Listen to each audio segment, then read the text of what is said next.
Hello, everybody. Welcome back to another episode of Classics with Courtney, and happy 1st of December, everybody. Today, we're going to take a look at George Stevens' The Diary of Anne Frank. So, without further ado, let's go ahead and jump into the review. Released in 1959, we have Joseph Schildkraut as Otto.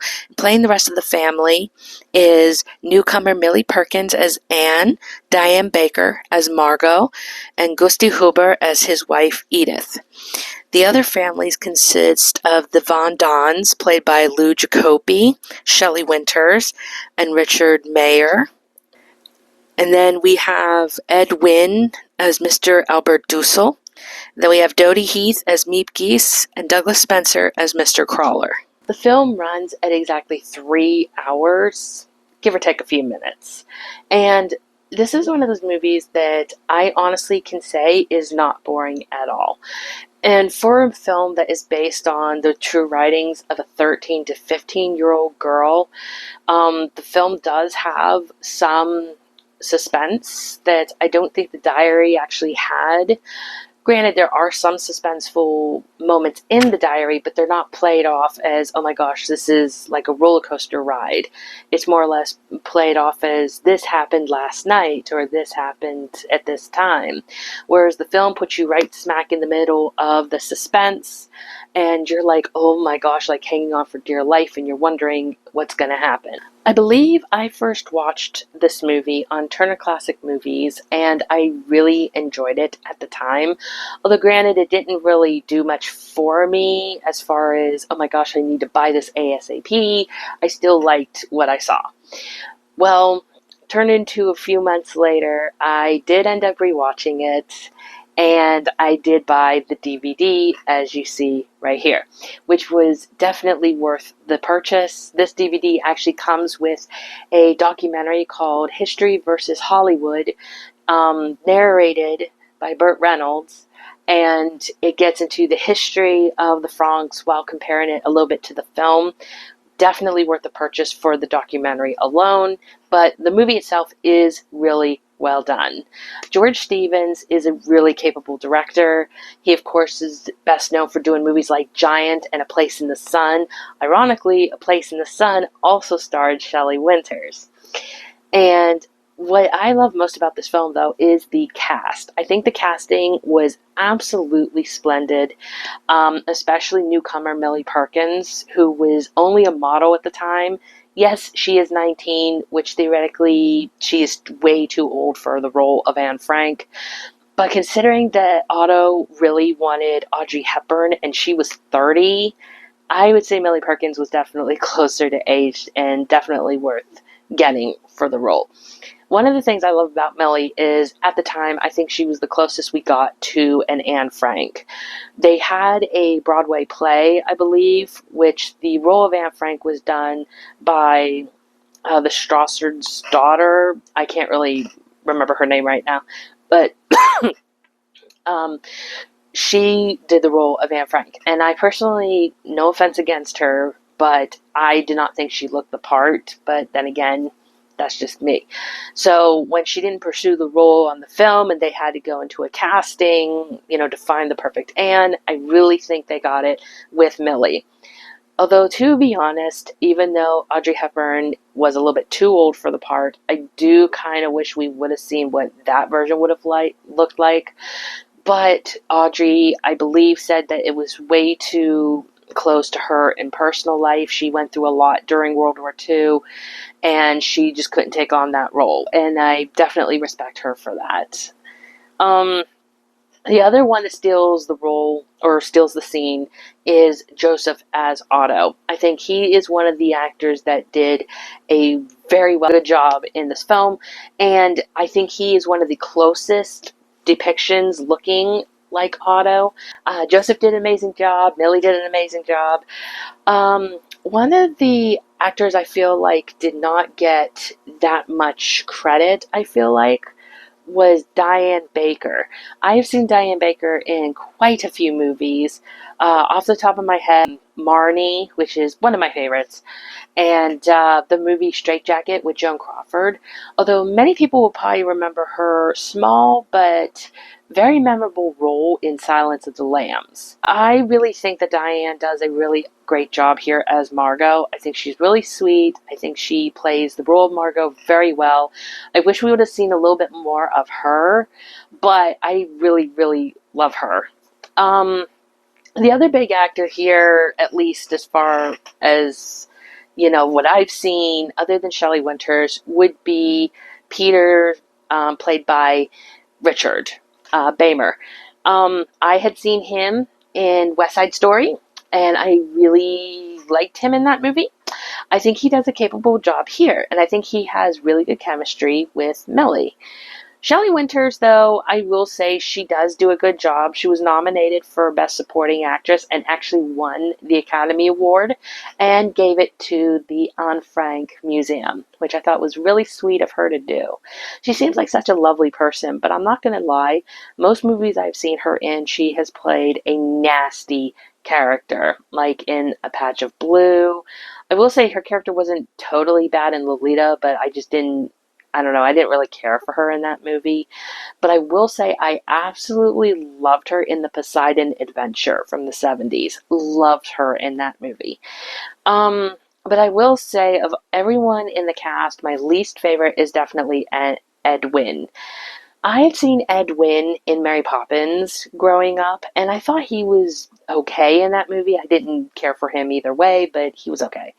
I've also seen him in a couple other Disney movies like Alice in Wonderland and Babes in Toyland. However, I don't like him in this movie. I think he is just way too unlikable and even annoying to the point where it just takes me out of the film. Granted, Anne Frank portrays this guy as kind of annoying and, you know, you just know that she doesn't really care for him. But a lot of other versions do not make him annoying and even try to humanize him as much as they can. The one with Ben Kingsley, for example, does a really good job of that, giving him a little bit more um, story and truth, even though still kind of showing why Anne wouldn't like him, but also giving him humanity that makes us be on his side a little bit. But this one, I just think he is full out a jerk, annoying, and like I said, I'm just not a fan. I'm really not a fan of Ed Wynn in general, but I can take him in other films other than this one. I just think this was really bad casting, honestly, and yeah, just not my cup of tea. I also want to talk real quick about the score done by Alfred Newman. Alfred Newman is not one of my favorite composers. However, I do like his work. I especially love his work here. I think the score here is absolutely beautiful and breathtaking. When it needs to be dramatic, it can be dramatic. But it's just, I really, really love the score to this movie. Enough that I bought it. There's a lot of old scores that I definitely buy, and I like telling you guys which ones I got, and this was one of them. Quick, before I end this video, I do want to point out at least a couple problems I have other than Ed Wynn's character, or portrayal, I should say. I have read The Diary of Anne Frank, but it's been years since I've read it, and I need to revisit it for sure. But my problem with the film is some of it takes some liberties that I felt like didn't need to be taken. Now, granted, there's one that doesn't bother me so much, which is the romance between Anne and Peter. Although they did have a romantic relationship in Anne's diary, it did not go too far, and it didn't go to when they were caught. It fizzled out way before then. In the film, though, they basically get together, and they're basically a love couple until they are found. Um, that doesn't bother me too much. I can understand why it might bother other people, but to me, I can kind of overlook it just because the actors do a really good job with what they're given.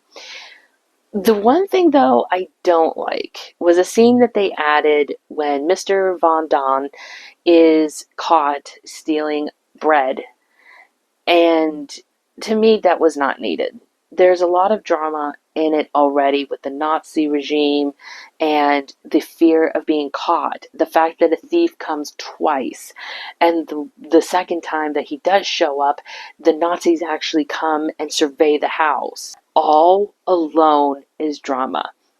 And then you have the other portion of the story where they're all just trapped in this one little area and they all have to deal with everyone's, you know, personalities and everything. And to me, putting Mr. Von Damme in this situation where it makes him look like a terrible person, and then you have this drama, I don't really think was needed. That's about like the only part I really had a problem with. Is this is a very well written and directed movie. I want to also point out that I think Millie Perkins shows us how well Anne develops between those 2 years in the attic. When we first see her, she's very hopeful, very happy, and she wants to have a little bit of fun.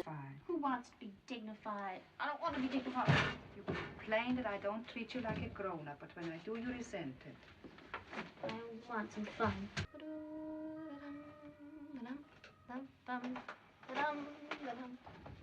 Margot, come dance with me, please. Got more work to do, Anna. My little Mooshy. I couldn't live without my precious Mooshy. You wonderful cat, you. Then we see her progress, and it's almost like we see her become wiser within her years. Dying in a war every day. Think of the people in concentration camps. What's the good of that? What's the good of thinking of misery when you're already miserable? That's stupid. We're young, Margaret and Pater and I. You grown-ups have had your chance. Look at us. If we begin thinking of all the horror in the world, we're lost. We're trying to hold on to some kind of ideals when everything, ideals, hope, everything's being destroyed. It isn't our fault the world is in such a mess. We weren't around when all this started. Now you listen to me. So don't try to take it out on us. I think the world may be going through a phase, the way I was with Mother. It'll pass. Maybe not for hundreds of years, but someday. I still believe, in spite of everything, that people are really good at heart. And I really think Millie pulls this off really well. Overall, I really do like this movie, and I definitely recommend it, especially if you are into stories dealing with Anne Frank, the history of the Holocaust. This movie does not depict the Holocaust at all, aside from a dream sequence and these soldiers that are marching these Jews down the street, getting ready to deport. Other than that, there's not much about the Holocaust. Oh, and there's radio. They hear Hitler over the radio.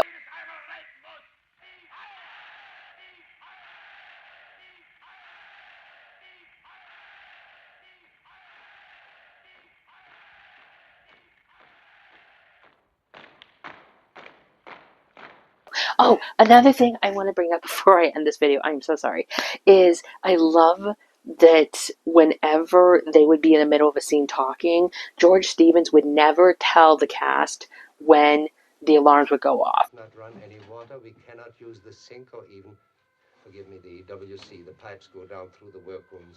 No trash must ever be...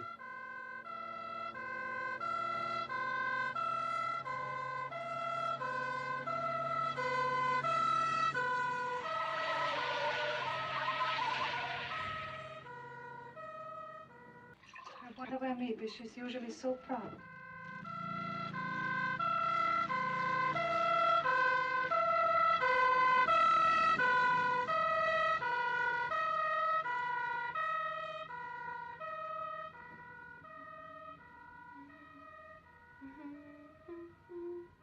That was not planned. He would do that spontaneously, and the actors would just freeze. To me, that is amazing acting and even great direction. And I just wanted to bring that up real quick. And that basically concludes my review of The Diary of Anne Frank. Let me know in the comments below what you guys think of this movie. And did you like it? Did you not like it? What are your thoughts on the cast? And let me know what you would like to see me do next time. Stay tuned because I have plenty of Christmas content coming up real soon. Okay, bye. Have a great, wonderful day.